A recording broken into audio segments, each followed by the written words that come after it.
How long were your entries typically? I tried to get away with a page a day, and when I was really feeling it, I would just write until I couldn't write anymore. Methodology? Oh no, just write this down before you forget. When I first was hired to do the job, you say to yourself, oh, I'm going to remember everything. Today's really special. And then when one gig becomes several hundred, I mean, I have a good memory, but not that good. I wrote in them at the strangest times. Wake up in the middle of the night, okay, I need to write that down, and I would write them down. Or I would be completely lucid on a plane flight and just get the book out and start going crazy and writing until the pen ran out of ink or I ran out of paper or the plane landed. I have some little bits and pieces of 8mm film. Mirrors. Look at the coat. Basically, I wanted to show my wife, Patty, at the time, what my typical day was. And what you're going to see is, footage of Bob in his underwear or anything like that. But you're going to see the guys in the crew, my huge drum kit at the time at the Fox Theater, some shenanigans on the bus. You get to see the guys in the organization and my gang that I got to travel with. The crew was great.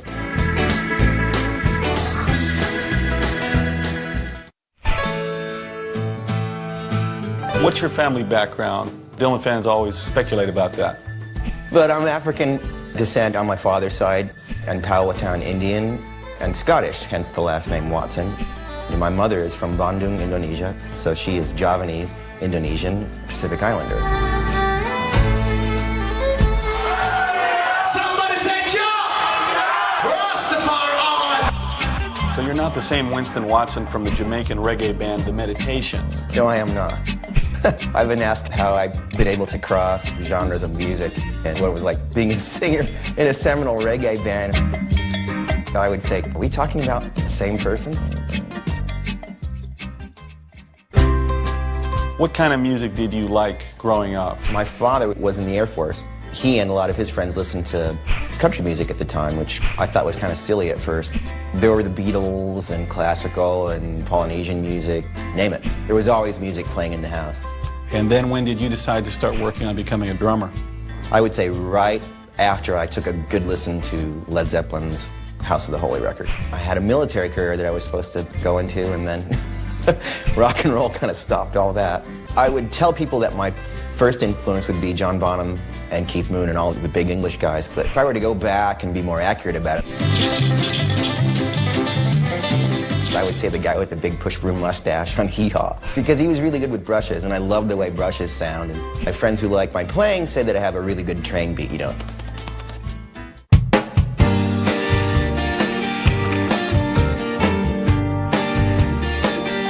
I had played with my mother's little group starting at the age of 13 or 14, and she would do VFWs, and it was all mainly like country standards and easy listening. The age of 17, after being on my drum teacher's drum set in a music store, some guy from a band who I really didn't know came back and said, hey, you're really good, do you play with anyone? And I said, no, I don't. I never really considered it. Within a few months, I was in that band, and the rest is history. What kind of bands were you in? Cover groups, top 40, biker bars, Drinking Drowns on Tuesday at the Night Train in Tucson, where you'd play 4 sets a night. Oh, yeah. Like a grist mill. But I think the thousands of shows that I did doing these little roadhouse bands accounted for a lot of my early versatility, being able to understand melody and structure and to cut loose and then pull it back where the singer's singing.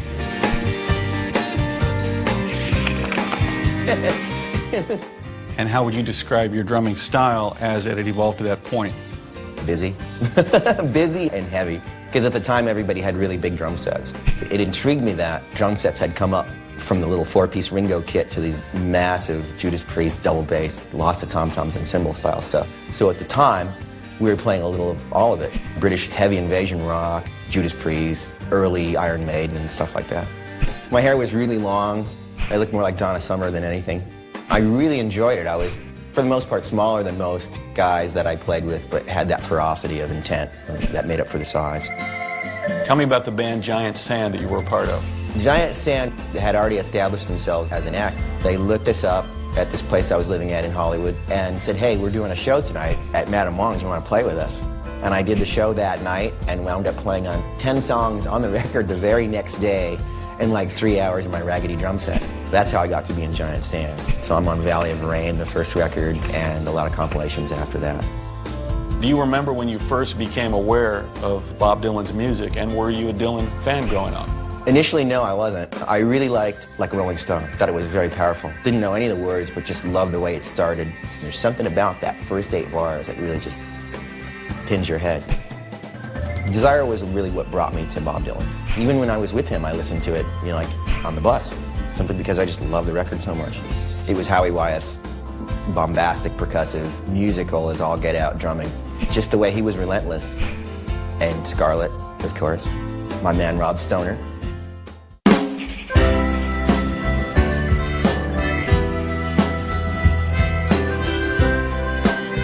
Probably my best friend in the whole world, Charlie Quintana. We're going to the store. Here's our driver for today. Yo, man, what's up? Rest to pavilions. Ladies? He was playing with Dylan at the time, he and Ian Wallace side by side. And he invited me to come to the Pantages Theater to watch the show. And no one seemed very happy, or like it wasn't very much fun. And I remember one of the last things I said when I left the theater that night is like, you couldn't pay me to join that band. Gosh. Everyone looked so like not happy. 2.5 to 3 months later, I got a call from Charlie Quintana. He said, I need you to fly to Kansas City tomorrow night and join the Dylan tour. I said, well, what am I going to be doing, Charlie? Did drum tech die or something? He goes, no, you're going to be playing with Dylan. What do you mean I'm going to be playing with Dylan? Well, he said, I'm leaving the tour. I want you to come out and play drums with Bob Dylan. I'm going to rehearse with Bob Dylan in Kansas City. He goes, no.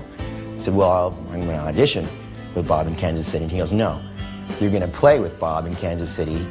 And I said, man, if you're kidding, this isn't funny. Marcella, my daughter, is screaming bloody murder. I'm burning the dinner, and there's a storm coming to LA. I got to button up the house. Really, what do you want? Apparently, Charlie had told Dylan, hey, look, man, I'm leaving to do this thing with the guy from Guns N' Roses, but I want my friend to come out. He's really good. He'll fit right in.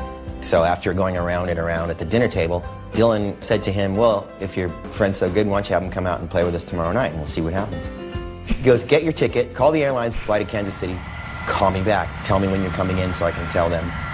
And so I did that. I called the airline. I booked a ticket with my own money. It was a terrible plane ride. It was one of the biggest storms to hit the Midwest in a really long time. I was airsick. The plane lands at Kansas City, tiny airport.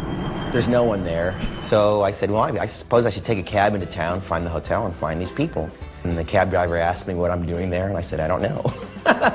So I get to the hotel. They don't have my reservation. I check myself in. I'm trying to find anybody who has anything to do with the organization, and I can't find anyone. There's no rooming list. There's no nothing. Finally, I run into Victor Bermudez, and I said, hey, you know, I'm Charlie's friend. I met you in L.A.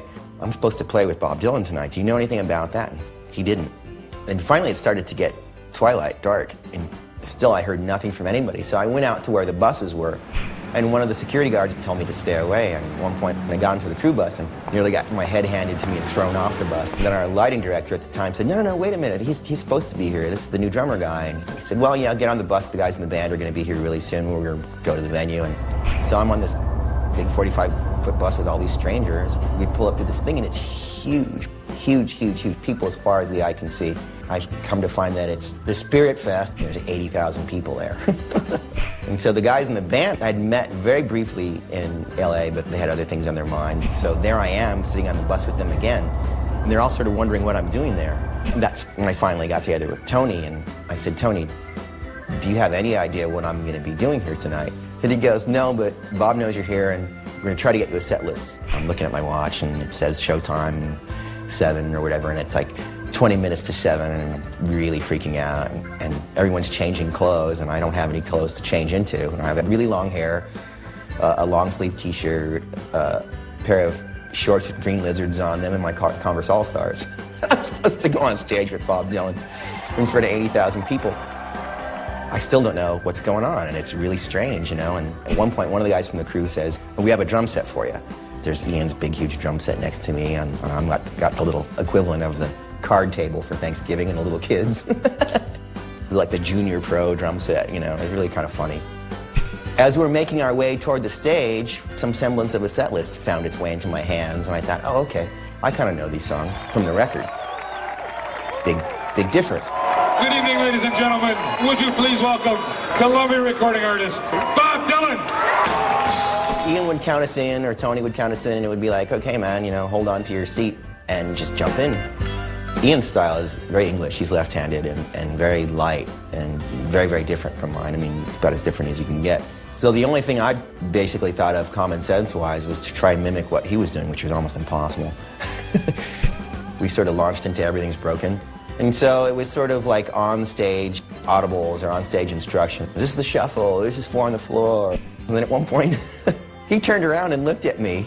I didn't know what to make of that because he kept looking at me. It was really uncomfortable for like the first hour, and then I got used to it. The set went on, and there were a couple of songs that I really didn't know. That's when I sort of became aware of the magnitude of what I was doing and the responsibility that went with it. So I thought to myself, what have I gotten into here?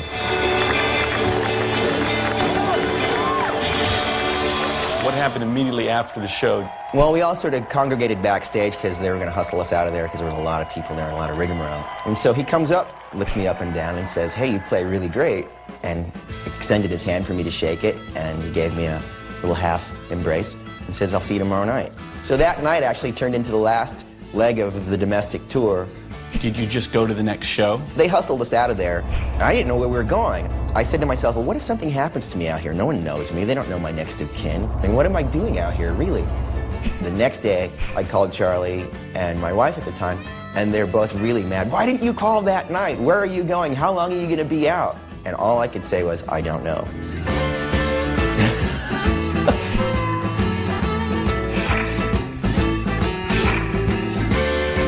We spent a good long time at soundcheck going through arrangements of different songs. So my thing was to blend, stay out of the way, don't play while he's singing, and be as professional as possible. Usually when you get in with a group of established cats, it's like, here, do what we're doing, which I did, you know, for that first leg. But I would find out later that's not what he wanted at all.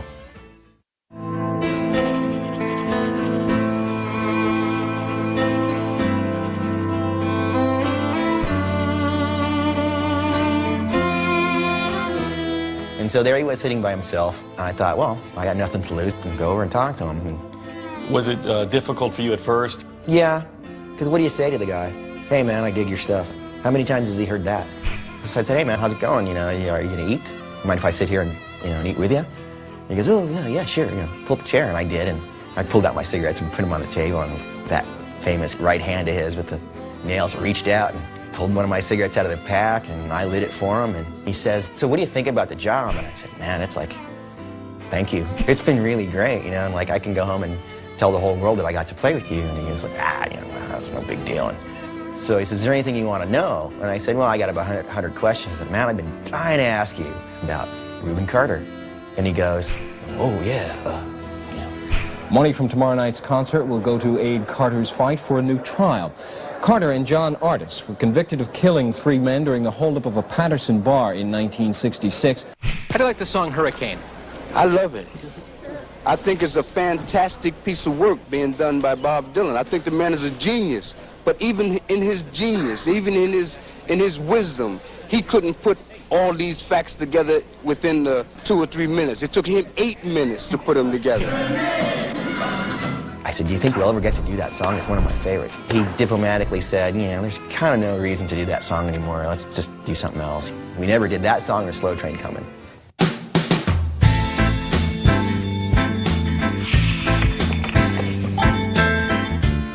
We had just finished a leg of a tour, and he said, how'd you like to come to this party they're having for me in New York? Well, the Garden's a pretty historic venue anyway, so I was just excited to be asked to come along. They even offered to put us up. I said, no, I'll stay at a friend's house. So I stayed at Positively 4th Street and 6th Avenue, which I thought was pretty funny. And I took a cab uptown, and I ran into my friend Craig Ross, who plays guitar for Lenny Kravitz. And Craig Ross and I are standing there like 2 pieces of broccoli with our bushy Afro-style hairdos.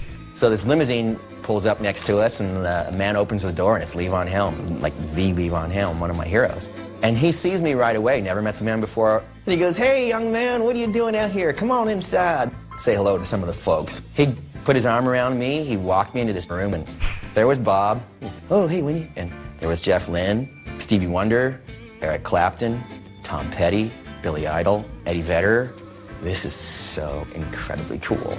It was like walking into a rock and roll dream. So I just stood there with my hands folded the whole time. And Levon puts his arm around me and says, has everybody here met my young friend? This here is Winston Watson. He plays behind the drum kit for Bob Dylan. I'd like y'all to say hello. And they sort of stopped and said hello and then went back to what they were doing. What were they doing? Talking. They were just talking and, you know, having a bit of a moment with the lads. You know, rock star gatherings are no different than mechanic gatherings, except you don't talk about transmissions. You talk about, like, you know, my lawyer really sucks. I need a new business manager. And people would say, what's it like to be around those guys? And I said, sometimes it's less interesting, but sometimes it's more interesting simply because it's that person. In a room like that, full of all these stars, are they all kind of crowding up or sucking up to Dylan? Yes, it was sort of like being in a room with Moses or Jesus or Muhammad or Bob Marley. Everybody else is an underling or someone who Dylan walked point for and made it possible for them to come to the light of the world. So when he kind of says something, even if it's under his breath, everyone sort of strains to listen. And Jeff Lynne's no slouch, Petty's no slouch. George Harrison, of course, he's a Beatle. I mean, one of those mop-top guys. And I love Dylan's story about hearing it, Sgt. Pepper. It's priceless. Only Bob Dylan could say, oh, yeah, I get it. You guys don't want to be cute anymore.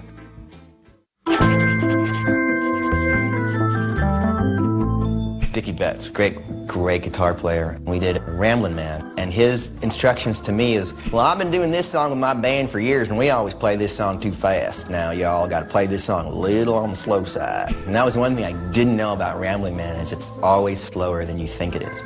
And another one of those things where I'm sitting there watching and playing going, wow, that's Dickie Betts from the Allman Brothers. And he comes up to me and puts his arms around my wrists, and he goes, damn, you're a little guy, but boy, you beat the hell out of them drums.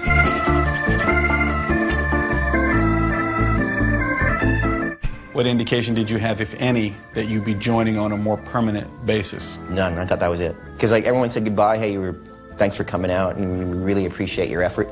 Cesar Diaz was Dylan's guitar tech. He said, Dylan really likes what you do. Don't be surprised if he calls you back. I thought that was a joke. That'll never happen. I went back to doing session work and working at Sunrise Sets. I did carpentry and metal work. I know how to weld and use lathes and heavy machinery. And I just went about my life.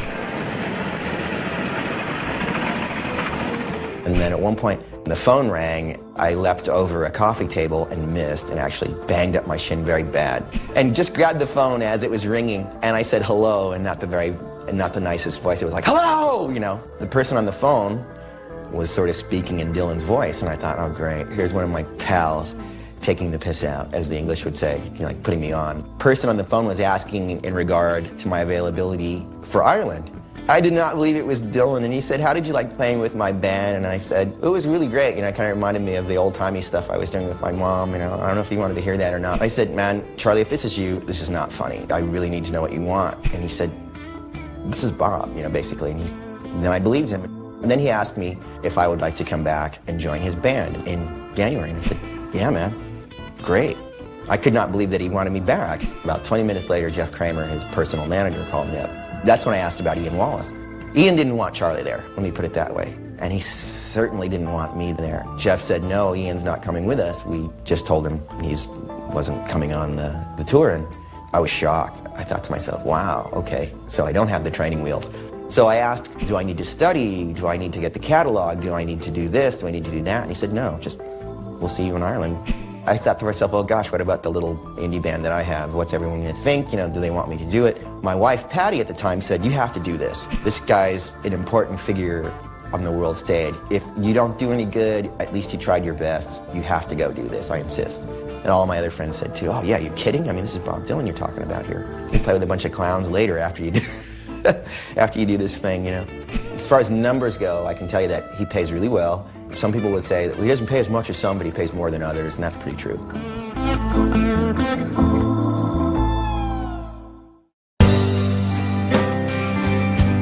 When was your first rehearsal? That was in Dublin, Ireland in 1993 at a place called The Factory that U2 owned. That was one of the first people there because I didn't want to be late, and Dylan's not there yet.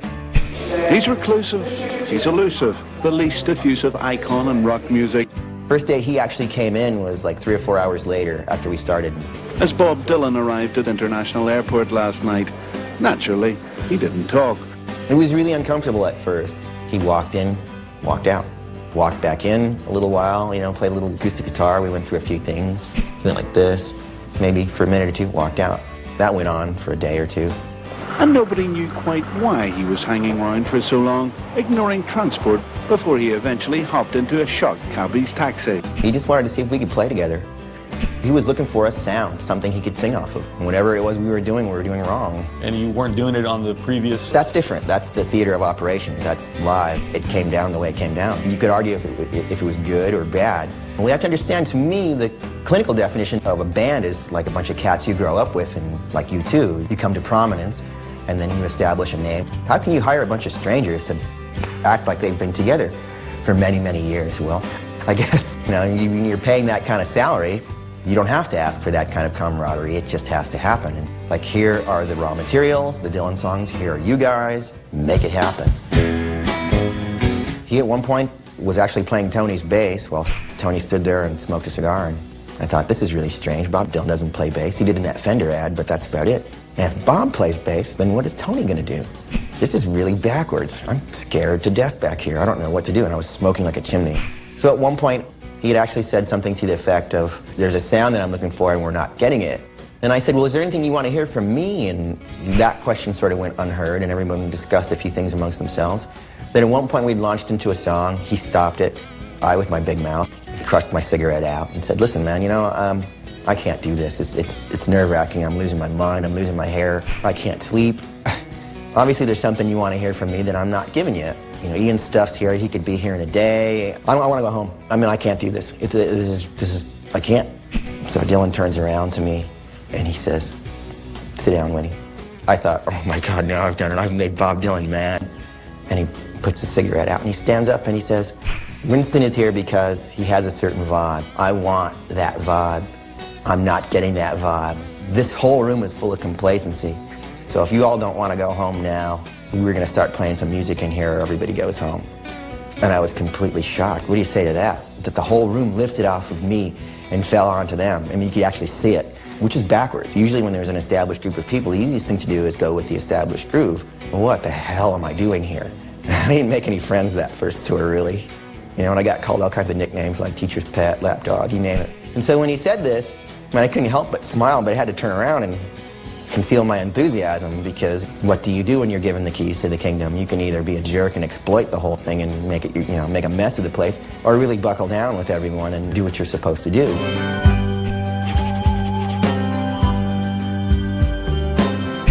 To say it was a star-studded show was an understatement, because everyone came to that show. Chris Christopherson, Jim Capaldi, Steve Winwood, Carole King, The Edge and Bono from U2.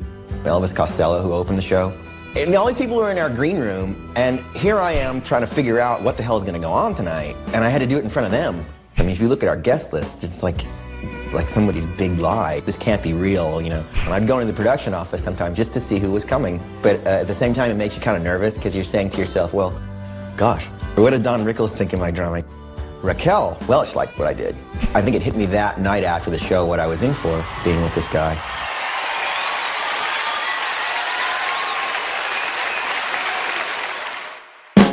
How long did it take them to warm up to you?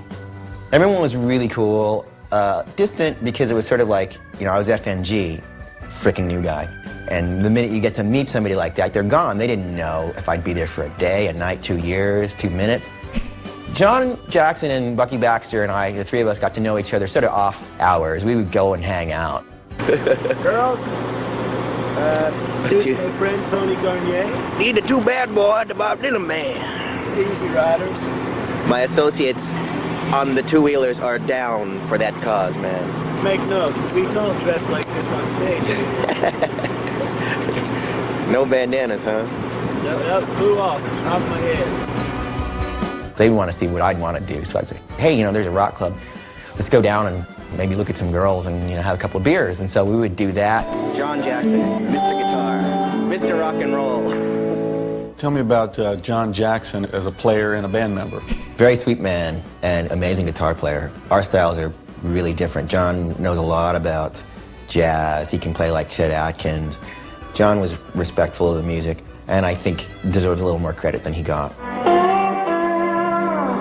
That there's Bucky too goddamn loud bastard. lap steel guitar. Bucky Baxter, multi-instrumentalist. He played slide, dobro, mandolin. Bucky was immensely gifted.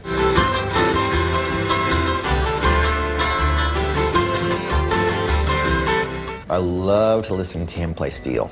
There's nothing like that sound. I mean, if you listen to Don Williams or Ray Price or something, there's that sort of, you know, I just love it. And he can play anything else too. He like picked up a Cajun squeeze box and just started playing it, and then started playing it in the set.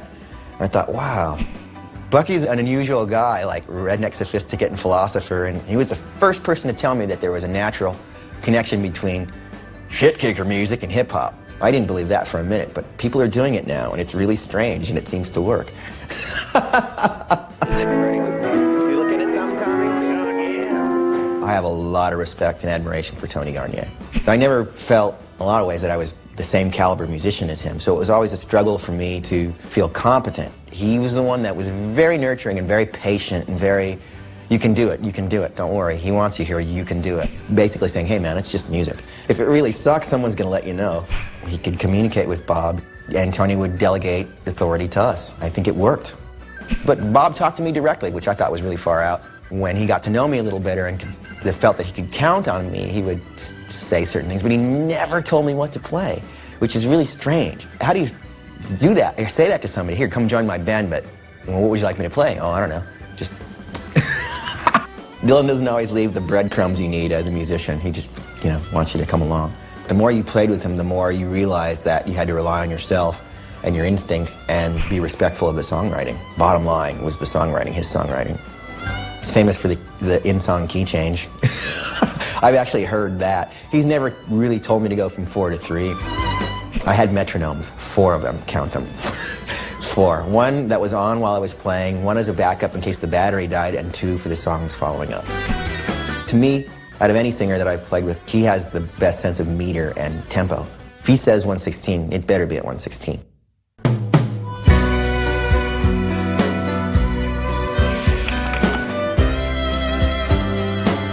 What was it like to play 6 shows in the same venue every night? Well, usually when you play a number of shows in the same venue, you call it a residency, or if it's like 2 or 3 days, you call it a mini residency. It's great.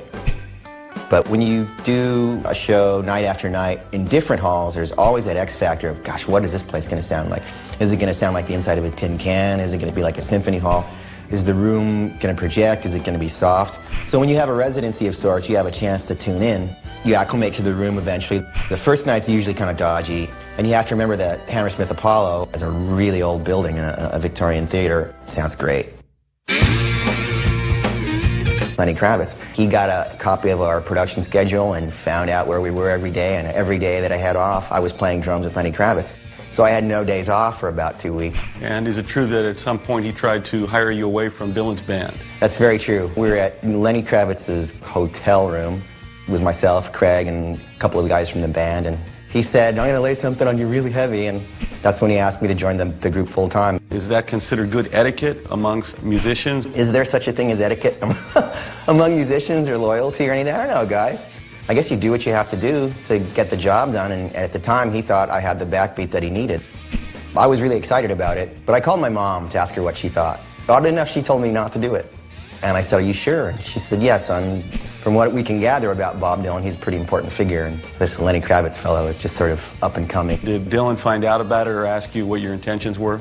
He at one point had asked me if I was going to go play on a record with Lenny, and I said, oh no, he asked me to join the band. And he goes, oh really? What did you say? And I said, no, I kind of like where I'm at. And his reaction wasn't so much, oh great, it was sort of like, wow.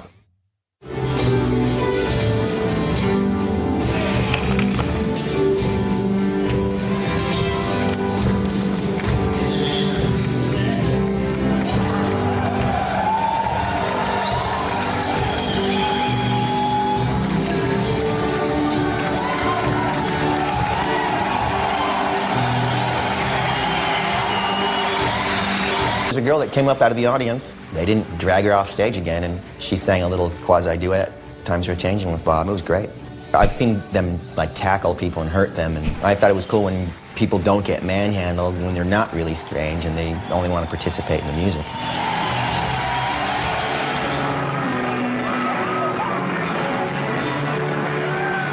Can you remember any serious security breaches? Our type of crowds didn't really draw that strange kind of malicious energy. I think it was more curiosity and respect than anything. But, you know, you never can tell with crowds. Can you compare audiences in terms of different countries? I would say the common denominator with Dylan fans is they want to see him. The enthusiasm level anywhere overseas is better. You name it. Any continent but the United States.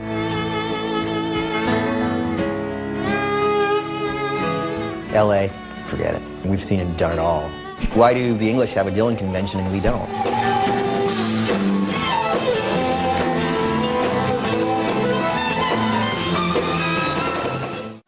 Did you get any direction about what you were supposed to wear on stage? Nobody did, really. I remember one day we were going on stage and I was still looking like I was in, you know, like Soundgarden or Pearl Jam. And I said to myself, well, here I am in the back, like bashing away with this hair of mine, and I look like somebody's poorer cousin. I have to start dressing up. And decided to wear a vest and nice pants and boots, and he loved it. It was great. What about Dylan's wardrobe? He's known for these very interesting embroideries. Well, he had a valet or an assistant. Her name was Susie Pullen. He had the wardrobe cases were like, you know, like the big ATA size of a refrigerator. And I think my favorite look for Dylan would be the Wyatt Earp sort of gunslinger thing, black knee-length coat, bolo tie or vest or something. I always thought he looked really dashing. We had a tour of the Middle East, which was supposed to include Egypt and Turkey and all these places. Well, the State Department sent us a letter saying that we shouldn't go to Turkey or Cairo. So we spent a good amount of time in Israel. And there's a funny story when we get to the airport in Israel that the papers wrote about. Elton John was actually doing some shows while we were there, too. They made a big brouhaha about Elton not wanting to go through customs. Dylan went through customs like a soldier like the rest of us. Needless to say, we were granted access to the country, and Sir Elton was not allowed into the country until he went through proper channels. How do you guys stay healthy? Different hotels, different climates, day in and day out. My thing is no different than it is now, Joel. When you don't see me, I'm asleep. When I wasn't playing drums, I was either writing in my journal, trying to learn how to play bad guitar, or sleeping. And we also had Dr. Jim. He was our kinesiologist, and he worked on Dylan almost exclusively, but would do us a lot of tune-ups.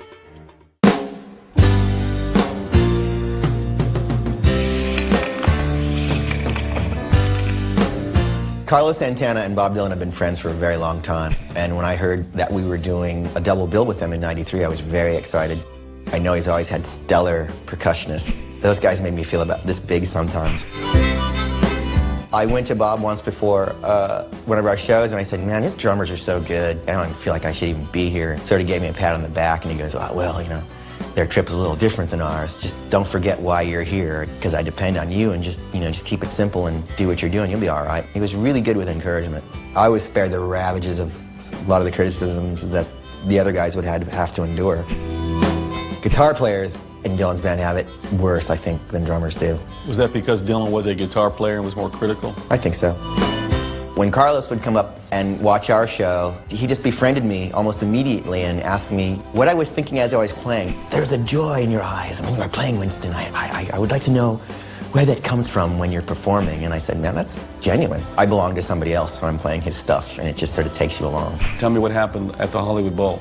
They were really, really, really good. As a drummer, I felt like I had to step up. But as a side person, that was the wrong thing to do. How was your approach different? Did you even notice it? Maybe kind of loud, maybe playing too much, maybe not basic enough, not keeping all the horses in the barn. And the next night at San Diego Sports Arena, I got the first, what was called the call on the carpet. I was asked to go into the dressing room to talk about the set before, and he asked me, where were you last night? And I said, on stage with you. And he said, no, you weren't. I depend on you to do a certain thing. You didn't do it last night. Where were you last night? And I said, geez, Bob, I don't know. I guess maybe I was intimidated by those guys. Maybe I thought I had to do something different. And he goes, no, you don't have to do anything different. You just have to do what you're paid to do, what we like you to do. Whoa, it's like sort of like be cute but not too cute, be good but not that great, He was trying to do something like he normally does, and I got in his way. It's his name on the marquee after all.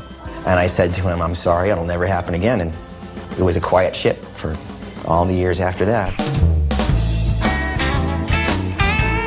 45 feet of rolling decadence. We had a 12-bunk bus.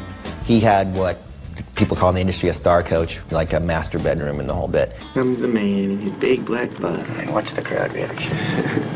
There's Keith, mainstays of the Glow Dog People. Our routine would be do the show, do what's called a runner, which means we're running. As soon as that last chords, It Ain't Me, Baby, ringing out, and it's him by himself, we're already on the bus and gone. And when he goes, that's it. Elvis has definitely left the building. Sometimes I'd wake up not knowing where I am, and I'd look around and there'd be an envelope with my name on it and the room number. My favorite thing was to get off the bus with really impossible hair and the clothes from the night before, with a whole bunch of businessmen in Brooks Brothers suits and stuff. I'm going up to the VIP floor or whatever, you know, and they're just looking at me like something's wrong here. It's inside the eyelids probably until like an hour before bus call or lobby call, and then... Oh my God, this tub is so deep. I mean, it's so up to my eyes. I look like a crocodile. If I'm lucky to get a hotel with a nice big deep tub, I'll have a little soak. Till tomorrow. Signing off from tub camp. And then be the first guy on the bus, say hello to our driver. You look at another town that's got a Steak and Shake and a Chili's and what have you. Look at the back of the hall that smells like diesel. My favorite thing was to play a bunch of Jane's Addiction songs during sound check, which nobody knew. Well, what would be the discussion like among the band members on the bus? Yeah, you know, sometimes if there were too many shuffles, you know. Tony, I'd say, can we change the feeling of a certain song so I don't have to shuffle all night? You know, the shuffle has always been the bane of my existence, and that's really what kind of the job description is. You have to learn how to shuffle. Kind of a two-beat thing.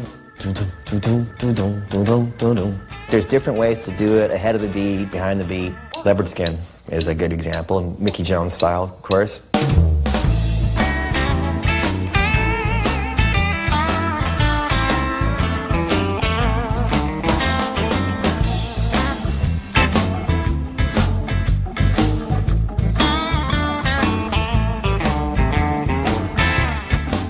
Highway 61 is a very fast shuffle. Unbelievable we did as a two-handed snare shuffle. There's a million variations on the shuffle. Shuffles are necessary, but that's something I like to do in my sleep or when I'm not on the clock. I had never met Neil Young. I'd seen him in concert. I'd seen him with Crazy Horse, Ralph Molina, and all the guys. I've always loved what Neil Young did, and there he was, shaky with his sideburns, those mutton chops. And he had his Gretsch out. Dude was armed and ready, and I thought, what's going on here? Is he going to play with us, or is he going to play with Carlos? He came back with us for the first encore, and it was Leopard Skin Pillbox Hat. And I have never, ever, ever played that song, ever, in rehearsal, on stage, ever. Tony looks at me and says, Leopard Skin. And I looked at him, and he goes, it's a shuffle. So I counted it off, and we roared into it, and the place went nuts. Neil Young's one of the loudest guitar players I've ever heard. I'm a guy that played in a heavy metal band, and we're talking loud, good and loud, too. Playing Leopard Skin Pillbox Hat with Neil Young in front of all those people was definitely a rock and roll dream. And he said to Bob, man, Bob, it's about time you had such a good rockin' band. These guys are great. Bob says, oh, yeah, you like them, huh? Well, don't steal my band. I'm starting to like these guys. I don't want you to steal them. And he goes, oh, don't worry, man. I'm not going to steal them. I want you to have them. They're so rock. It was really fun to play with you guys. As I looked to my right, there was Dean Stockwell. And his wife standing right next to me. I'm shaking his hand, you know, and all I can think of was him in Blue Velvet, you know.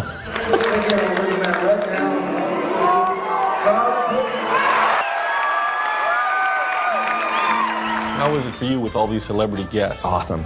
Just adds more crap to your resume. I would find out if there was maybe an extra amp on stage. And I'd go over and give John shit. And they go, hey, man, you don't have enough amps on stage? She goes, well, that ain't for me. That's for so-and-so.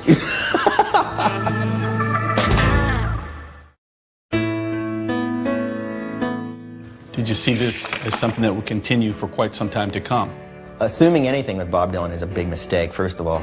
They never assumed that I didn't have anything better to do. I would go and play with the great Bob Dylan. It was not like that at all. They asked me if I wanted to come back out. Again, you're asking me, I said. So you don't have to ask me ever again. Just give me the dates, and if I'm dead, then I won't come.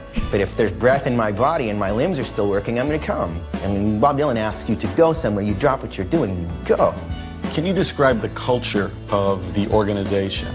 A very well-oiled, squeaky little machine. Everybody's where they're supposed to be, when they're supposed to be. Everyone's really cool. The private hell of Alan Santos. Oh my God. Al Capitan, Al Jefe, El Al, Captain Al Hab. I don't have to worry about anything except playing drums. French doors. Look at this bathroom. It's ridiculous. I need a guy just to get in here. I never had a hotel room that I didn't like. Transportation was great. Support was great. We got our double wide trailer right here and right here. Y'all ready for Bob Dyl-N? It's like Cadillac camping. It's when you go out in the wilderness and take everything. We do 5 tours a year, 3 domestic and 2 foreign. How often did you have rehearsals? Before every leg. Rehearsals were long. They were long and intense, but that's what I was there to do. Why would a certain cover make it into the set? We really wanted to hear the band sound, so what may have seemed absurd as a choice of songs, maybe like Tears in Heaven by Eric Clapton, was really only to see if we could actually gel on certain melodies. We did a version of Terry Stafford's Suspicion, This Was My Love by Frank Sinatra, Alabama Getaway, perfect example. Those ideas magically appeared on a cassette tape. Our monitor man would throw them in and we'd listen to it for a while. And he'd walk in and ask if I'd heard the tape, and I said, oh yeah, man, I used to play that kind of stuff when I was little, and I started playing with my mom. Some of the doo-wop stuff and the boogie-woogie stuff I wasn't interested in because I was a rocker and had no interest whatsoever in playing it. But then when he would try his approach vocally, it became interesting. Then I would get interested.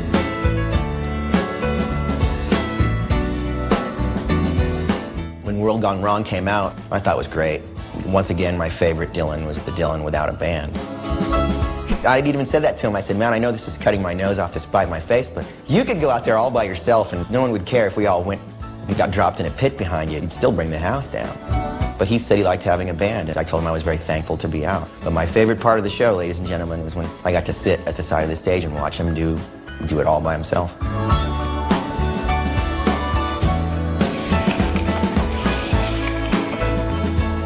We rehearsed for the Far East leg in California. January 17th, 1994 was the huge earthquake in the San Fernando Valley. Get the 118 between Tampa and the 210 closed. And the part that made that even worse is the minute we got to Japan, we have an earthquake. And I'm on the 27th floor of the New Otani Hotel and I'm looking down and the building is swaying and I'm scared to death. And I pick up the phone and dial my wife in the United States. This is the hotel telephone, $80 million a minute. She's saying, just hide under the bed or something, you'll be okay. That's how that tour started. And we got to play Budokan. The audience is really quiet while you're performing. And then when you stop, all the applause goes crazy. Like, wow, listen to how consistent that clapping is. I love going to Japan simply because the fans there are just that. They're fanatical about certain things, but they don't encroach on your personal space. In 1994, the majority of the shows started out with Joker Man. I had a brand new drum set. I was carrying a large kit at the time because people had big drum sets. That kit would progress into the monster kit, which you've seen on the Woodstock footage, and like all this unnecessary crap. And then one day I just got tired of looking at it and went to the 4-piece. I said to myself, what would Jim Keltner do in this situation? He would do less. I mean, Keltner can make music with 2 pens. So to do less, I thought to myself, if I have less crap in front of me, I'll be less apt to hit the crap that's in front of me. How did Dylan react when you went down to the 4-piece? He thought it was great. Initially, he thought that the trucking company had just left all my crap in Arizona, and I said, oh no, man. There was a review done after the show. Someone who I thought was part of our entourage, the promoter's staff, asked me what Bob Dylan thought of the show. My response was, oh, I don't know yet. I haven't talked to him today.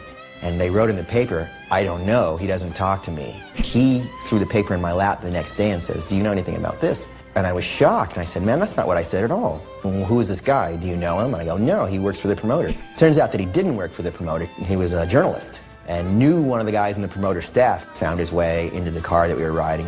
He thought that I said that he doesn't talk to me, I think was hurtful to him, because it's not true. He did talk to me. I didn't talk to anybody about anything after that.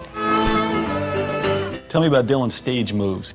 I've heard it called the boxer, something Muhammad Ali would do, the rope-a-dope. But it is very, very Chaplin-esque. For that kind of money, you want to be entertained. Bob can take care of himself. He can defend himself, and he can actually throw a punch. I've seen him, work out. That's what I'd look like as a German girl. You have to do something. There's only so much cable you can watch. There's only so much hotel room nonsense you can do. Tommy Masters' son, Bob's bus driver, and when they were sparring, and I think he tapped our man a little too hard at one point. You slapped him on the back. Thanks, Bob. We got a whole tour to do here. You don't want to beat up the guy who's signing everybody's checks. All this horrible thought flashed through my head, like, how the hell am I going to pay for my house now? If I go home, you know, that means I got to go back to being an electrician. Put hypoallergenic pads in and secure this from the water so that the AC, the alternating current, doesn't come in contact with the water. Create a fire hazard of sorts. This is going to take about 2 to 3 hours. And I'll have the price breakdown on materials spent. And I sidled up to Tony a couple of days later, and I said, leave the boss alone. Wow, that's like a dumb thing to do. It didn't mean, I was like, yeah. Knock Tony out or something, but don't hit Bob again like that. Don't touch him. Fucking touch it. Ease off. So I got in the mail from the followers, I called them at the time, nice footage from the audience. We're playing Joker Man, and at the very, very end of it, I just tossed this stick. People would say, hey, is that part of the show? And I'd be like, no, it's not part of the show. If I break a stick and can't play, I can't miss a beat. So when the stick breaks, it's sort of one action. Break stick, toss stick, grab other stick, keep beat. It's just sort of out of necessity, but I also thought it kind of looked cool.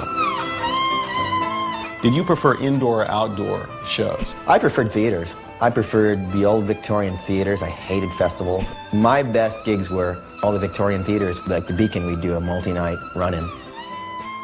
It's really thrilling and nice to play in front of 375,000 people, but you might as well be playing to Hoover Dam. There's no one you can interact with.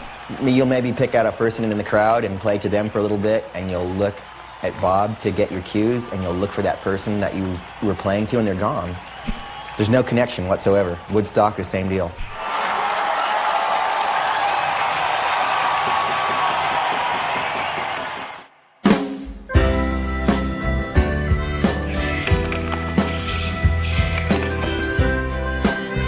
Joan Baez and Beck had opened for us. I was on the front page of the paper the next day with him, and that's a two-edged sword. I just happened to have the best seat in the house, so I got caught in a lot of photographs, which made me uneasy sometimes. I really wish they'd cut me out of that photo, just because you want to stay low-key. It's never about us, it's always about him. I sort of said to myself, geez, I hope he didn't read the paper today.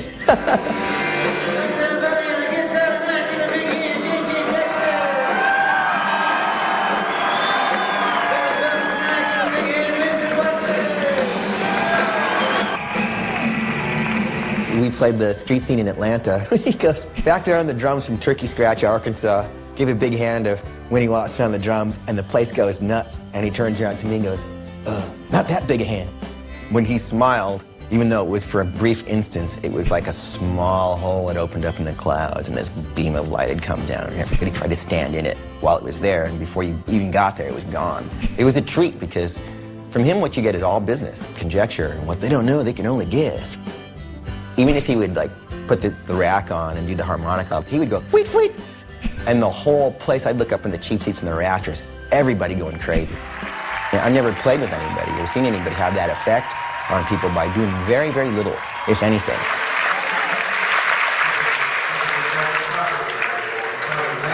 How often did he speak to the audience? Were you surprised when he did? To me, that was really no big deal, because I guess that came with the package. Is he going to say something or not? But when he did say something, people strained to listen.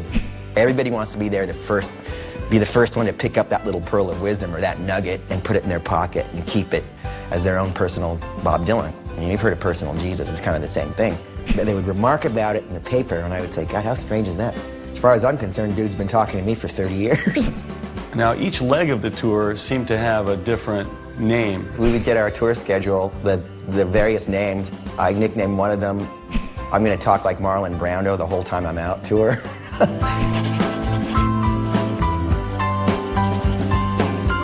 When we landed there, we got special clearance. We had our own little arrival lounge, our own little customs.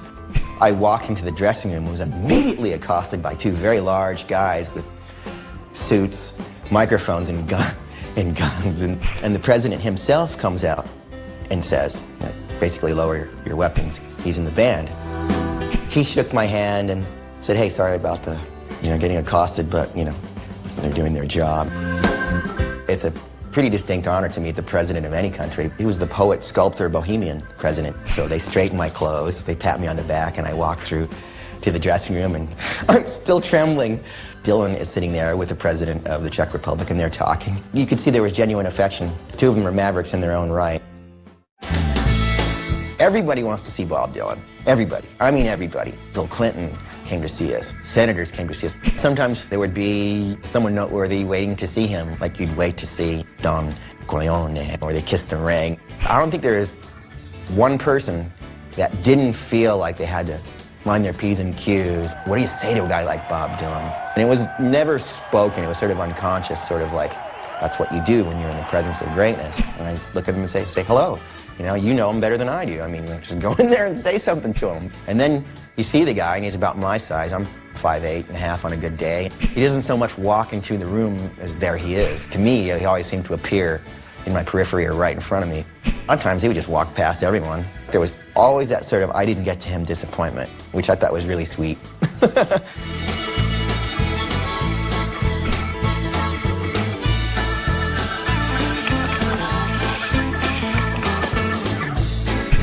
We're doing our regular leg of that tour, and we wind up in Albany. Getting there that night, the band Ministry was in the lobby, 9 Inch Nails, Cypress Hill, some guys from Aerosmith. I mean, you name it, they were there. Being sleepy and having like a D-shaped afro because I was asleep in my bunk on the bus, and everybody thought I was in Cypress Hill. So everyone's asking me for, recreational materials, and of course I don't have any. I'm in the elevator with Sendog from Cypress Hill, and he goes, hey, a couple of us are having a little throwdown. Who are you here with? Are you here with 9 Inch? I go, no, I'm here with Dylan. He goes, that's my boy. So I went over to the room with them and had a really good time, and we're all sort of on this big party boat on the way to nowhere, and the next day we get onto the bus and we're driving to Saugerties, and it takes forever. We finally get to the site 3.5 hours later. I thought, okay, well, gosh, does this mean mud and bad food and lighting like Pete Townsend complained about, the first one? Our bus pulled up right to the backstage steps. I walk out of the bus. I don't get so much as a speck of mud on my Dr. Martens. And I'm told that we don't have time to go to the green room. We don't have time to do anything. We have to go. Patted me on the back and he goes, hey, have a good show tonight. Just in case I haven't told you, you make me feel really confident out there. I feel like I can do anything. And I was like, by the time I had climbed onto my drums, I was crying. Nearly messed up the beginning of the whole concert because I was just blubbering like an idiot, like a schoolgirl, just going like this and wiping my eyes, and I had to count Joker Man in. Did you have your moment with Dylan every night? Yeah, but it was never the same moment. If you watch him really closely, he's communicating all the time. It's body language. The headstock of his guitar, the corner movement this way, the left and the right foot.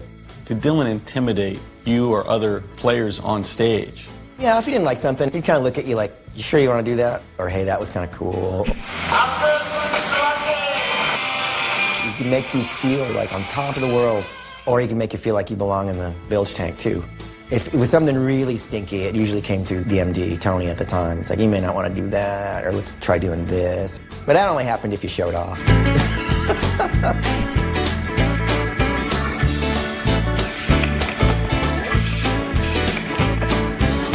Roseanne is an old school ballroom. It's where people went and did ballroom dancing. It's really big, long. There was the one night that Bruce Springsteen and Neil Young got up on stage with us to do a couple of encores, and I was standing by the side doors, stage left, smoking a cigarette. And at the time, I wasn't wearing my tour laminate. I had my stage clothes on, and there was a security guard there who asked me where my credentials were, and I said, I'm in the band, but my laminate's backstage. I'll go get it for you. He goes, no, you can't produce laminate. Your ass is outside.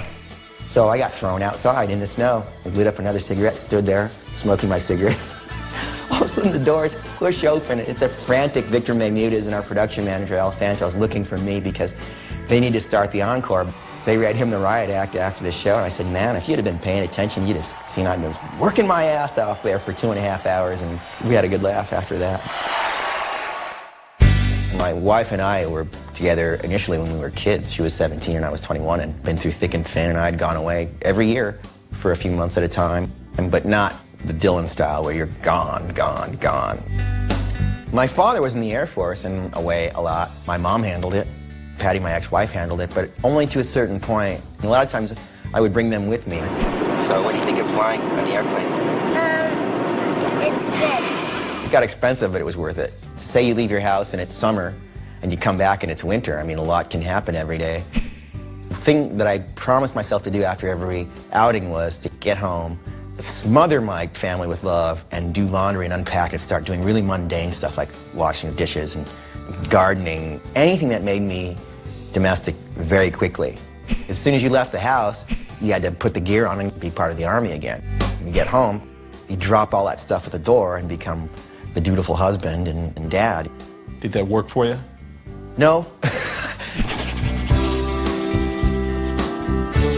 I was not surprised when I was told we were doing Unplugged, and I was always told last. Good morning, everyone. Victor Mamutas told me when I was on the plane, I think he really wants to do it because of your generation. It made perfect sense. I mean, he invented it, if you ask me.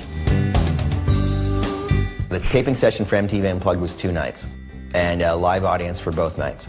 Larry Ratso-Sloman was there, Tom Petty was there.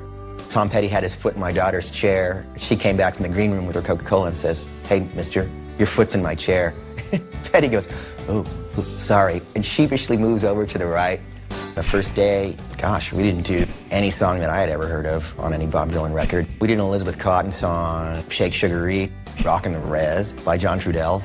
If I Were a Carpenter was on there. So we're down after the first night of taping, and then there's all this hullabaloo. We're in the band room, and then there's Bob, and then there's the executives, the suits. And it was somebody from the label saying, "Yeah, I don't know about this obscureness. They're not hearing the hits. Rolling Stone, how does it feel? You got a lot of nerve. We got to hear the hits. We're going to sell records here." The second night, out came the hits. And the released version is not at all what happened the night before, and I think he was disappointed by that. Why can't we do the songs that no one's ever heard him do before? Not so obvious. I mean, everybody knows those songs. But I hear the outtakes are great. If I were to summarize '94, musically, we were starting to gel. He was starting to trust us more with arrangements. The two of us were playing together non-verbally, like, a lot. It really felt special. It felt like a band.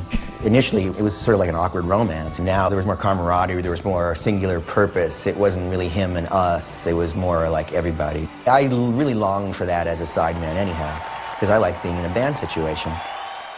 Now, with so many shows in '94, did it become a grind? In the beginning, you acclimate to touring. Flying is very difficult for me because my bio system gets off for 2 or 3 days. And then once that settles down, you get into the routine of touring. Then from the beginning to the middle, it's really, really great. And then when you can see the light at the end of the tunnel, that's when you sort of get short as far as the fuse goes. But it's also the time when you're the most ragged that some of the most musical ideas come out. If there was a gig where I was particularly tired or wasn't feeling it, I would push myself that ever so slight way.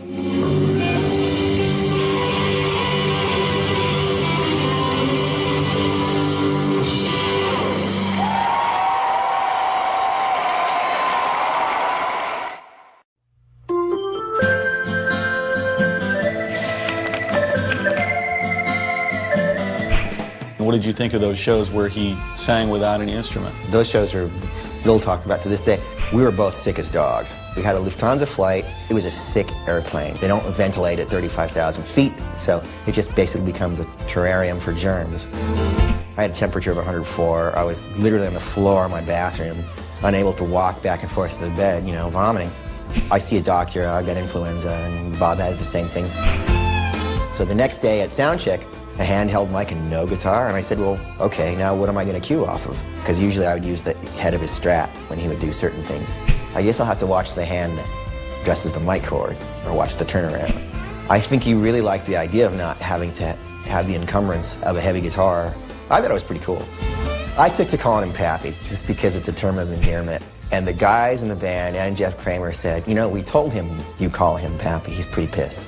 They wound me up until I was ready to hang myself. They said, you know, we're just kidding, right? Now, who decided on and made up the set list every night? Tony and Bob. And then we'd have the script, but we call it the script. This is what I used to say to Tony. When Pappy would call an audible, he would just say something that wasn't on the set list. He'd go, Joey, like that. Or he'd say this, or that's when basically you had to cinch up your belt and hang on because this could be rocky. Did you get any sense of why the set list changed or why an opening number would change? Was there any purpose, or was it random, or was it just until everybody got sick of these songs? I would liken that to, you know, Lennon and McCartney saying we have to go around the world playing the same 10 dopey tunes, right? Same deal. How many times can you blow in the wind, I guess? I mean, for crying out loud, those songs have been in his head this whole time. Sure, you're going to want to change your stroke now and then.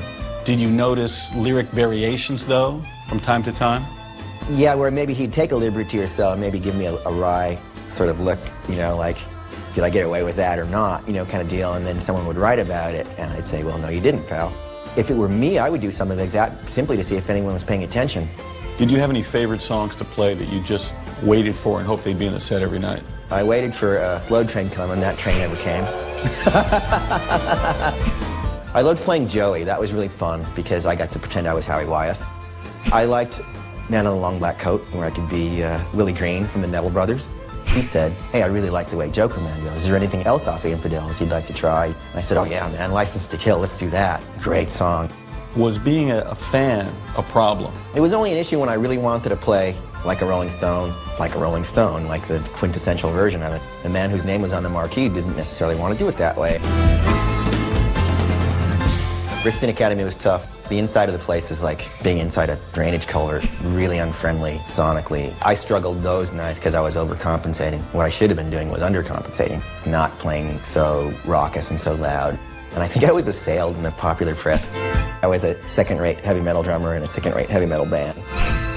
Elvis Costello joined us with just him and acoustic guitar. Those of you who know his work know that he's got that wonderful, big, booming voice. I mean, he's this far off the mic. He's pinning your ears back in the cheap seats. We had dinner a few times, and he was very, very complimentary on my playing. And Chrissy Hyde and Carole King. During the first part of the set, James Spader and Carole King were sitting on my road case, which was behind my drums. And during the acoustic set, I had gotten off my drums to go to the restroom, and God, I heard this horrendous crash. And when I came back, the case was gone, which I thought was unusual, and James was gone, and Carole was gone. I thought, well, I have no time to worry about where our friends are, so I finished the set, and James Spader is standing there, and I said, James, where did you guys go during this set, and what was that god-awful racket? He goes, in that voice, he goes, 1 minute we were sitting on this case, and the next minute she fell. She just fell right off the back of this road case. My road case had its brakes on, but it was on the lip of the stage. Somehow their weight got displaced. She went over. The case went with her. She had cracked her skull open and refused to leave the building. She was bleeding from the forehead, and I was beside myself in tears. And I said, what are you doing here? You should be at the hospital. You should be looked at. She goes, no, darling, I had to stay for the end of the show. You were so great. She's holding my hand. Gravity was not her friend that night.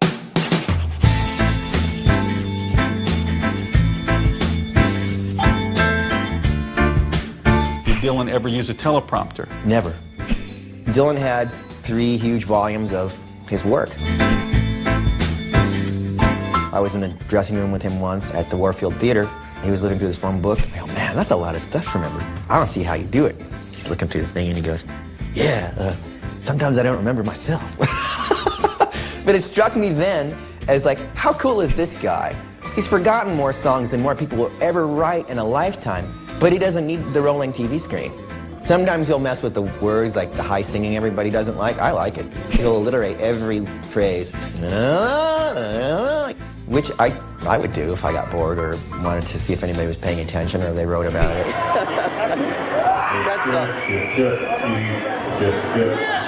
They just keep coming. 75,000 strong. The 1995 Dylan and Dead show started out in Highgate, Vermont, of all places. I didn't really know anything about the Dead except I liked their version of Good Lovin' and the album Shakedown Street. Every day I got to talk to Jerry Garcia. We talked about the devil and the deep blue sea, our kids, the moon and the stars, Bob Dylan, and that was that. One thing I used to do when I would break sticks was just throw them indiscriminate like a crazed chimp in the zoo. And so at one point, a lot of my sticks were landing in their gear. And Ramrod came up to me after one of the shows and said, hey, look, man, we have to talk to you. And I thought, oh no, I actually broke something. Ramrod says to me, I've been working for Jerry Garcia for over 20 years. I think the guy said 10 words to me. We want to know who you are and why he talks to you every day. And I said, I don't know, man. It started out with, I said, hey man, how's it going? I couldn't help but notice you got a lot of our songs up there. What are we gonna do? It's like two high school girls showing up in the same prom dress. One of you's gotta go home and change. So he says, oh, I think we'll try and stay out of the way. I think he's got enough material for us so we can all do our thing, and it turned out that way. Dylan's one of the one guys you're gonna find that has a catalog big enough to where you can do a residency where you never have to repeat a song. And you could have a band there doing the same amount of songs you're doing, and you'll never play the same song.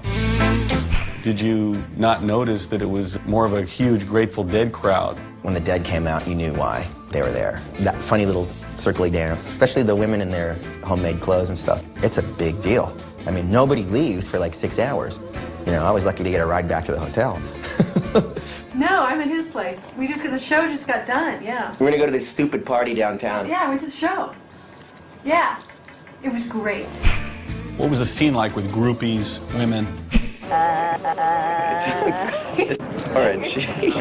She works for MCA and she has her tongue And pierced. again, I'm the marketing manager. You could argue that rock and roll ain't what it used to be.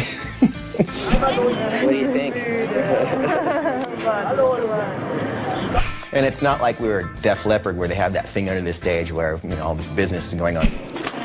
That's a nice camera. Yeah, I got it at a pawn shop in Kentucky someplace. Are you serious? In the Dylan camp, things were very discreet, but there were a lot of women around. I went by myself. Yeah, man. She's a big girl. You know me. Just hangers-on and people who admire you or, you know, try to get close to him especially. I shock everybody. I'm the radical woman in here. With the pierced tongue. With a pierced tongue.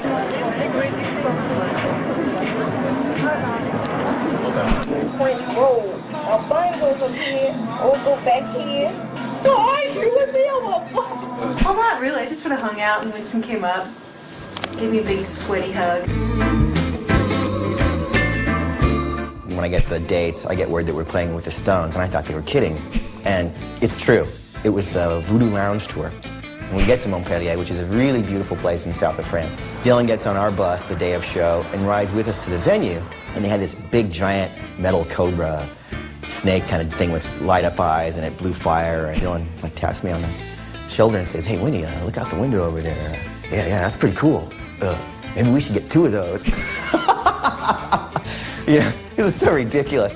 They tour with 2 separate houses, one that's in function on the day of and one that tours in front of them, so there are 2 of those things. We had finished our set at one point, and Keith Richards and Ron Wood had actually come back to our dressing room to say hello to Bob. In tow with them was Chris Robinson, the lead singer from the Black Crowes, and Chris Robinson says to me, hey man, y'all got anything smoking here? And I said, well, I do, man. We had been to Amsterdam, yes, and I had some educational materials. I liked this joint up, and I passed it to Keith Richards. And he goes, hey, thank you very much, you know. The Jack Sparrow bit. And he passes it to Woody and Chris, and it goes on like that. And I'm thinking, ain't this some shit? I'm surrounded by millionaires here. They could buy and sell me, and they just smoked all my pot. And so later that night, he gets on and does Like a Rolling Stone. He and Mick are singing, and it's really special. And I'm wearing my Rolling Stones Voodoo Lounge All Access laminate. It's fully Wayne's World. And I'm sitting behind Charlie's drums, watching Charlie play, you know, the man himself, saying, wow, you know, he does that 3-on, 1-off. There and again, I felt like it was A, out of my mind, and just dreaming the whole thing.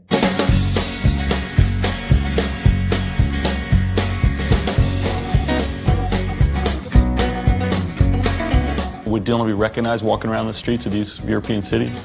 I was actually walking with him once, and someone said, hey man, that guy looked just like Bob Dylan, and, you know, and then someone would say, oh no, blah, blah, blah. Like, they'd say something off color, like, isn't he dead? Or like, that guy's not still around.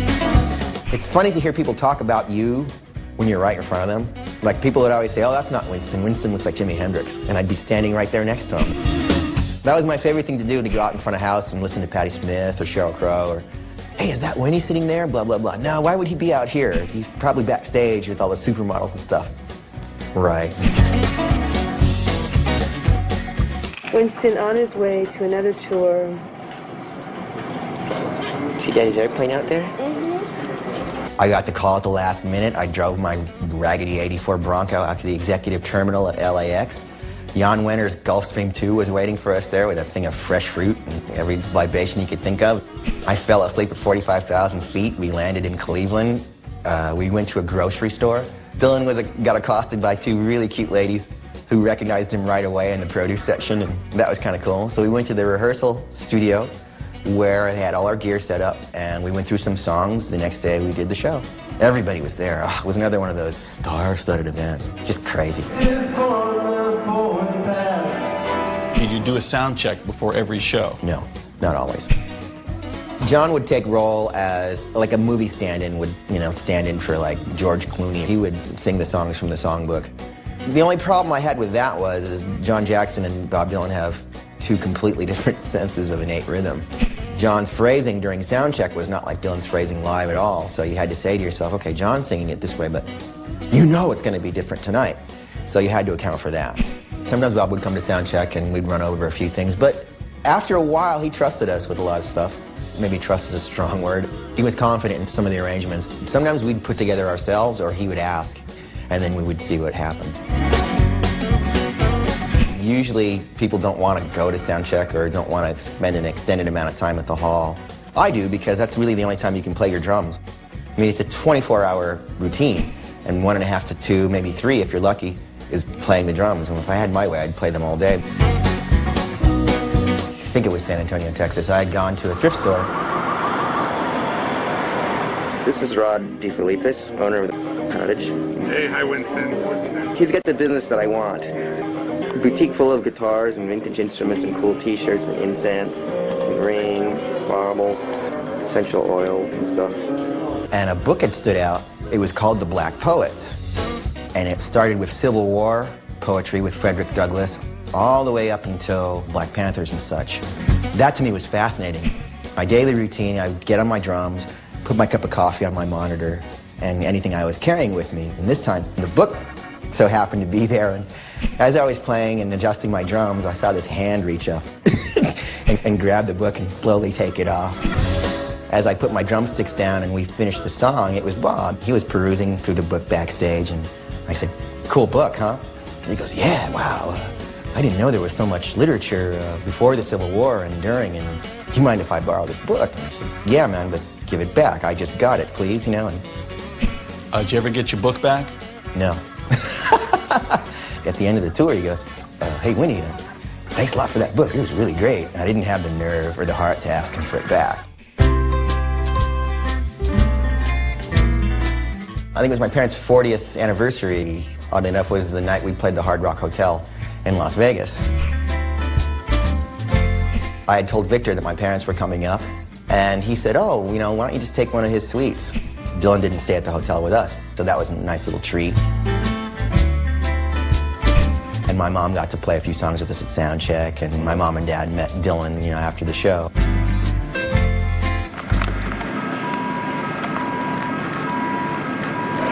Kalamazoo, Michigan, second of 2 nights. A nightmare. The curious, thrill seekers, the faithful, the Birkenstock people. Did you find Dylan to be a religious figure to some of his fans? Absolutely. Someone who, without him, you know, I wonder what they do in their life.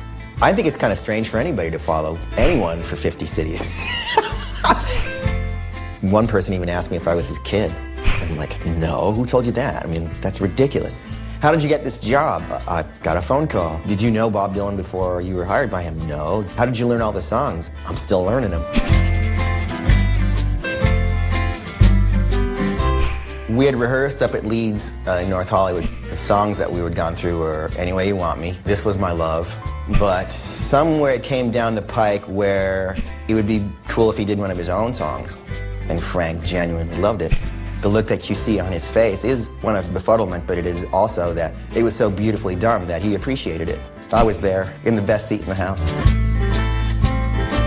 95 Paradise Lost tour featuring Patti Smith opening was a dream come true for me because I had been a really big fan since day one.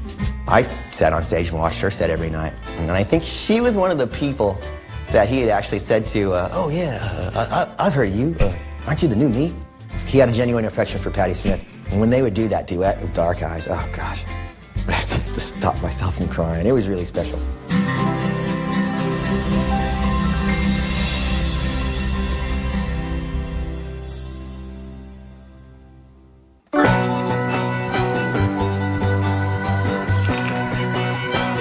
guys did a gig for Nomura Securities International for only 250 people. It was done at the Arizona Biltmore. It was built by Frank Lloyd Wright. It's one of the buildings you see in his books. And that was the most fascinating thing about that gig. We were not allowed to go past the rostrum of the stage. We were not allowed to interact with anybody in the crowd. And they were really draconian about it. I've had friendlier tax audits, you know. It wasn't our crowd, it wasn't our element. I think there were people outside drinking too, you know. I didn't like it at all. Gentlemen, playing good time, Mr. J.J. Jackson.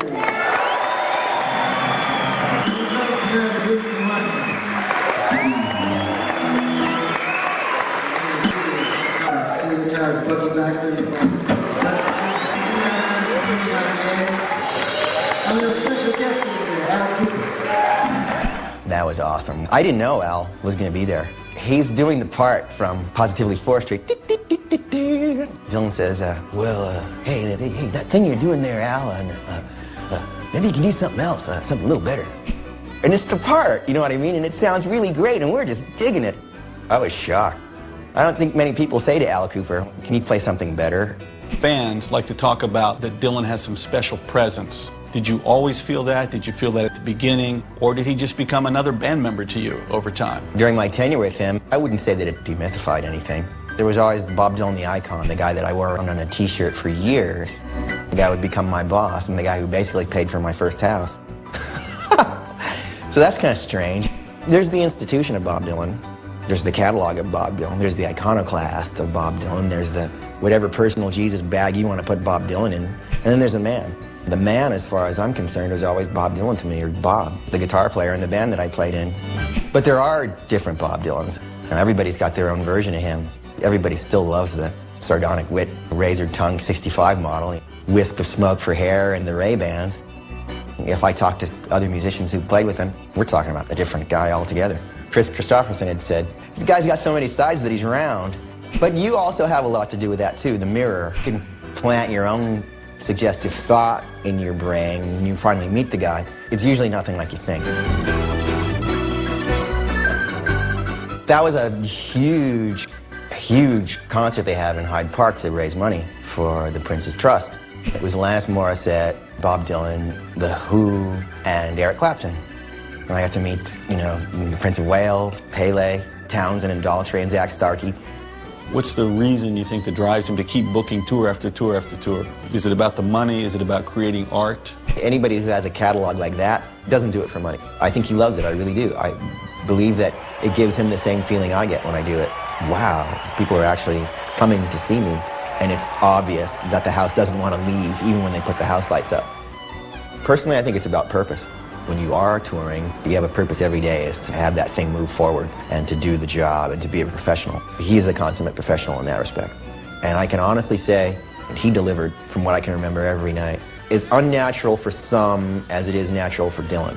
When you are on that stage, you can't have a bad day at the office, and if you do, it's not supposed to be apparent. There's some nights you don't want to. My back hurts. I've been blowing chunks all day. My wife is leaving me.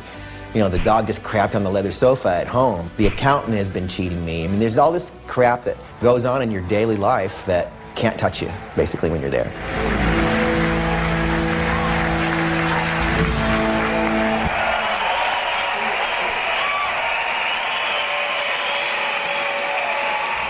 Now, you'd close the show mostly with Rainy Day Women.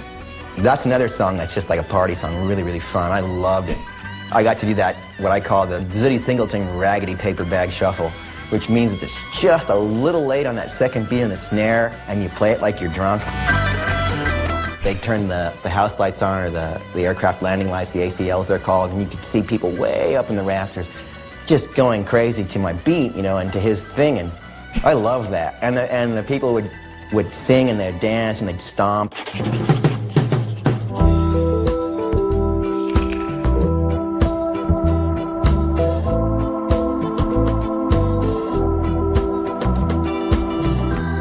We were at a dinner in Molde, Norway, of all places, playing a jazz festival, and Van Morrison was on one of the dates. And as we were sitting at dinner, Bob Dylan was talking about making changes in the band, and Van Morrison had said, why don't you just get rid of your drummer? The guy can't really play, he speeds up and slows down, he's got this hair blowing around all over the place. And Van said it loud enough for me to hear. I was so horrified that I couldn't eat the very nice dinner that they had prepared for me. I took the napkin to my face. I excused myself. I glared at Van Morrison as I left. I shook Dylan's hand, and I went to my hotel room and cried like a child. Why did that affect you the way it did? Van Morrison is Bob Dylan's friend. You like to listen to your friend's advice. He was right in some respects. I mean, the personal attacks he wasn't right with, but things were getting to the point where maybe it is time to do something different. I think we were all getting tired. I was homesick. I had family issues I had to deal with. A couple of months before the last leg of the last tour ended, we weren't really playing together. My personal communication with him was starting to wane. I think he was writing for the new record. We're just wanting to change things. I don't think he likes a stasis of sorts anywhere. We wound up doing the whole European tour with me and those thoughts in my head. It was hard to keep myself from not being emotionally distraught because my relationship with my wife at the time was starting to be strained. Good night, Marcella. Good night, Mommy. See you in the morning. Okay. It's like, do I belong here? You know, what am I doing here? I should be at home taking care of my family. What I didn't realize is that I was taking care of my family by providing for them, not hunting and gathering, but going out and killing the moose and dragging it home nonetheless. Here we are a few weeks later. Were you thinking, maybe I just need a break for a few weeks? I was physically and emotionally exhausted. I hated myself. I didn't like anybody. The only bright light in my life at the time was my daughter. Leading up to my last show with him, we were not playing together. And I said to Jeff Kramer that night at the Olympics, I said, man, dude has not played with me in weeks. I'm taking the guy's money. I can't do this anymore. I'm homesick. By the time I get home, I'm going to be divorced. I need to go. I quit tonight. He said, you can't quit. We have, work coming up in October. And I said, well, he's Bob Dylan. You can find anybody you want to tomorrow. I'll just be a memory. I knew it was time to go. There's certain things you just know. Dylan was never told that I resigned. When the dates were announced in October, my gear went out. The first show of the tour was in Tucson, Arizona, my hometown. I went with my truck and picked up my own gear, and that's when I met David Kemper. And Kemper said to me, sorry to meet you under these circumstances. I said, no. If he had gotten someone younger and prettier than me and better, I would have gotten on your case about it. But David Kemper, whose playing I love, he was more reserved, he was more sensitive as far as brushes and stuff goes. He had more of a traditional way of playing. I thought it was just right.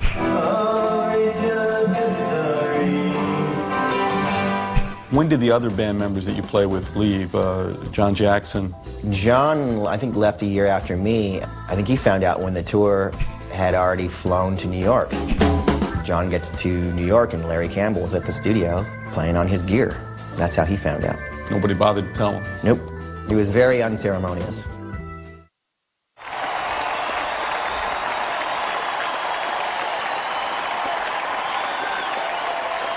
I didn't hear from him until I would see him and Van Morrison, of all people, and Joni Mitchell at Pauley Pavilion in L.A.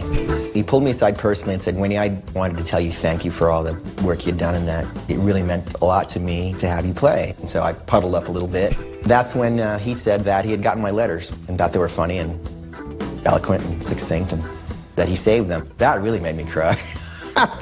And that I was the only person to write him. And I said, come on, man. I go into the production office, there's a stack of mail waiting for you there every day. What do you mean nobody writes you? That's silly, that's absurd. And that's when he had clarified that no one that worked for him had ever done that before.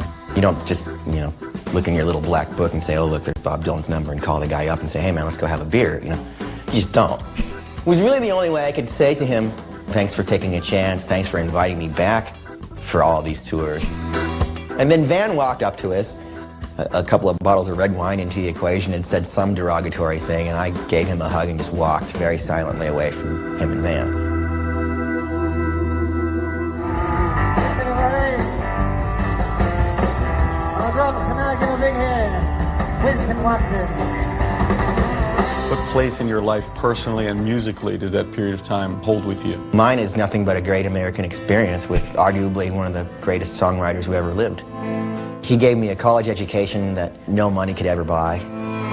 He sent me to a graduate school that no book has ever written about. I never thought in a million years I'd get to where I was that way.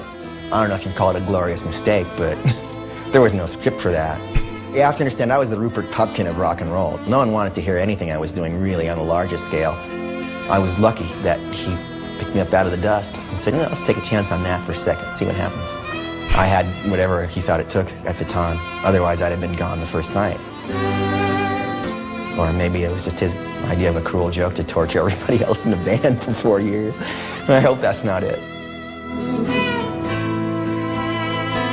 I look back on my time with Dylan with a lot of fondness, but it runs the gamut of all human emotions. There was pain, there was turmoil, there was hardship. I stayed on that sort of razor's edge the whole time. I don't think you can ever relax, first of all, and if you do, he knows. The military puts big signs up on their bases that say complacency kills, and it was sort of like that. You really had to pay attention. It was never boring, it was always interesting, even with the responsibility and the nervousness that never went away. I had the time of my life out there. I was a fan, I am a fan, I always will be. That made the job, you know, a labor of love more than anything. He, in no certain terms, said, I know it's my music and everything, but play it like it's yours, play it like you own it, play it to feel it, and I did. Every night I went and played with the guy, I put my back into it. It was not pretending. I did do a little showing off here and there, but I played his music like it belonged to me. I don't think I ever felt like I owned the job or the seat was mine. I just kind of felt like I was there on a short-term lease. You come to Bob Dylan and you leave Bob Dylan as quickly as you get there. 1 minute you're on top of the world, and the next minute you're flying coach, middle seat, in a packed airplane on the way home. And it's like being a soldier in a bloody battle and then being put in civilian clothes and saying, okay, now lead a normal life. There are certain things that you get used to doing as a touring musician, and then when you've been knocked out of the bus at 80 miles an hour, you have to figure out, after you dust off, what you're going to do with the rest of your time. Did you enter a low period after that? You'd done things on such a grand scale that it was hard to get motivated. Yeah, there is such a thing called postpartum depression, so I guess you could call it post-Dylan depression. So yes, it was sort of depressing at first, and what got me out of that was going on the road with Alice Cooper. Alice Cooper called me to go out on tour with him in 1998, said, yeah, I wanted to tell you, when I came to the show in Phoenix to see you play with Bob Dylan, I just didn't think it would rock so hard. So I went from a thinking man's gig or a poet's gig to a straight stoner's dream come true rock gig. I mean, like everything, you're back in the kitchen sink and how many drums and cymbals you can fit into this whole thing. That was really physically probably the most challenging show I've ever done. I mean, I finished every show completely drained and winded. You think I sleep now when we're on tour? Oh, that's all I did was sleep. How much weight could you lose during a gig? You know, I did the math on that once, and then I talked to Tommy Lee about that. He said on the average for him was like 5 to 10 pounds, and yeah, it's really true. Water, all water. I got involved with Warren Zevon through another strange phone call from 2 producer friends of mine. I was done with 2 weeks worth of basic tracks in 1 week. My whole career has never really had a rehearsal or a warm-up or a leading to it. It's sort of like, here you are, make the best you can, like life and death.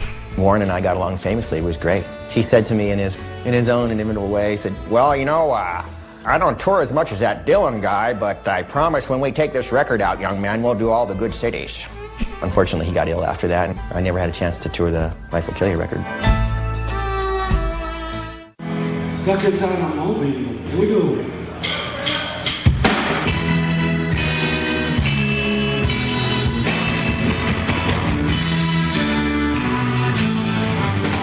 How did Highway 61 help you get your groove back? I stopped playing music for almost 2 years. And then getting on stage with you, surreal and strange as it was, it reminded me of the joy that I had when I was playing some of his stuff, even though the arrangements weren't the same. It reminded me of why I was playing music in the first place. Highway 61 gives you the Dylan fix as a fan, in that you get to play Dylan songs the way you learned Dylan songs, the way you heard Dylan songs, the way you were with your loved one, making out, spooning, whatever, during a harvest moon to Dylan songs. I was in London with you, and I remember reading, or you showed me a cut from the Daily Mirror and something about the world being upside down because the fake Dylan is playing in the real London at the borderline, while the real Dylan is playing the fake London, Ontario, the same night. And the real Dylan is playing songs no one recognizes in the fake London, but we're playing the dream set list. Hey, doesn't get any stranger than that. Once the music kicks off, the fan reactions, how is it different, or is it different I think it's more immediate, because no one has to guess what song it is.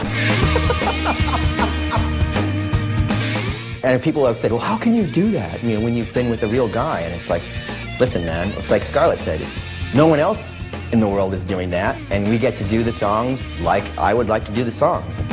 When I was doing the job with the real Dylan, we did the songs the way Bob Dylan wanted to do the songs today, not the way the memory embalmers, as he said, wanted to have it done 30 years ago.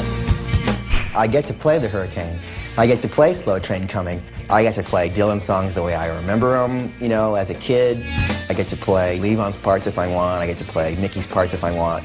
So both serve a very, as far as I'm concerned, a useful purpose in my life with Bob Dylan. I remember looking at the Desire record with my girlfriend Lisa Green at the time going, wow, I wonder what it would be like to actually play with these guys. It's really a lot of fun. I ain't gonna work for maggots.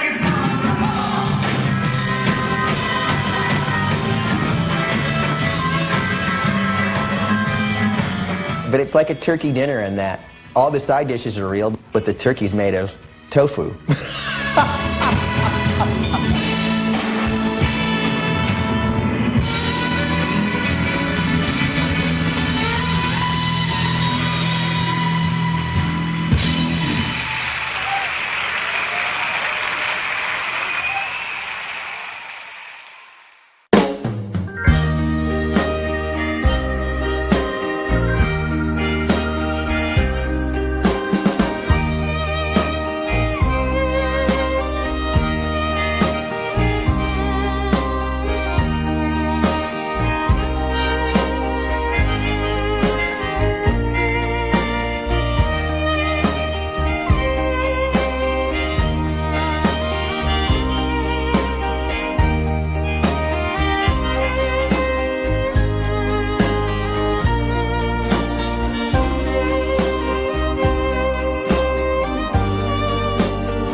Right now, what's up, y'all? Away from the drawing. The winning person giving me a total right now. Out there. People are still out there selling the raffle tickets for me.